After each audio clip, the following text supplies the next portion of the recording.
唔好意思啊，CCTV 打電話落嚟啦，見到係咪唔覺意擺咗啲嘢食落個台度？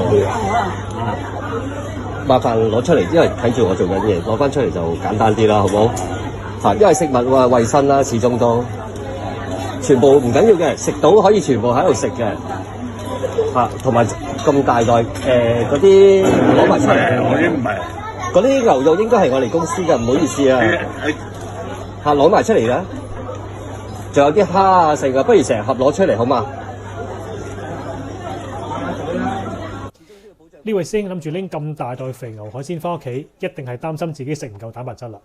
呢個係唔少健身人士嘅謬誤。其實蛋白質咧唔係越多越好嘅。一般人每日只需要體重乘以1.5至2克嘅蛋白質就已經足夠㗎啦。食多咗唔代表你會大隻啲，仲可能會令你食得過多卡路里轉化為脂肪儲存喺身體度。所以聽經理講，快啲拎翻啲嘢食出嚟啦！